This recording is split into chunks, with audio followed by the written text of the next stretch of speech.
मुंबई में मीडिया से बातचीत के दौरान शिवसेना के सांसद संजय राउत ने सचिन अहिर के पार्टी छोड़ने पर निशाना साधते हुए कहा कि जो शरद पवार के नहीं हुए वो हमारे कैसे होंगे। राउत ने कहा कि सचिन अहिर को पार्टी में सब कुछ मिला फिर भी उन्होंने साथ छोड़ दिया। उन्होंने दावा किया कि शिवसेना अब ऐसे झटकों से प्रभावित नहीं होती है। आइए एक नजर डालते हैं संजय राउत के विस्तृत बयान पर। आणि गेल्या काही काळामध्ये शिवसेना ही धक्काप्रूफ झालेली आहे, धक्काप्रूफ, शॉकिंग प्रूफ। आता अशा जाण्याचे धक्के आम्हाला बसत नाही आणि आम्ही बसून घेत नाही।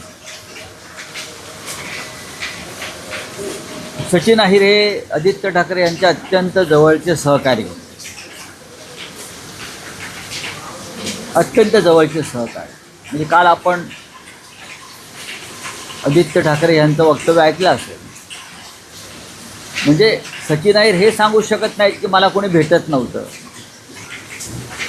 माझं कोणी ऐकत नव्हतं।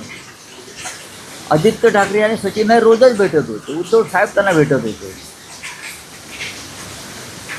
मी असं ऐकलं की त्यांनी काही त्यांच्या सहकाऱ्यांना संदेश पाठवले की पक्ष सोडणं ही माझी अपरिहार्यता आहे, माझ्या पुढल्या वाटचालीसाठी, भवितव्यासाठी, असं ते म्हणाले। मग कार्यकर्ता म्हणून कोणी काम करायचं? शरद पवार साहेबांनाही त्याने याच पद्धतीने पुढल्या करिअरसाठी सोडलं। शरद पवारने तर त्यांना मातीतून उचलून शिखरावर नेलं होतं, धुळीतून शिखरावर। त्या काळात सचिन अहिरना मंत्री करणं हे फार मोठं साहस होतं। त्यांना म्हाडाचं प्रमुख केलं होतं, त्यांना अनेक वर्ष मंत्री केलं, त्यांना NCPचे मुंबईचे अध्यक्ष केले।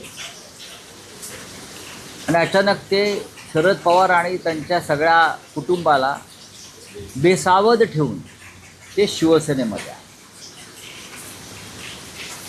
त्याच्यामुळे आम्ही असं म्हणतो की शरद पवारांचे ते झाले नाही,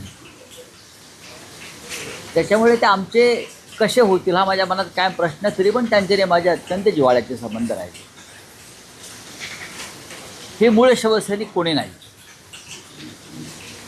त्याच्यामुळे आम्हाला सगळ्यांना आत्मचिंतनाची गरज आहे।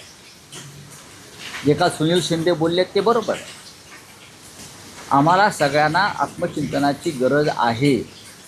पक्ष हा शिवसैनिकच वाढवतो आणि मूळ शिवसैनिक,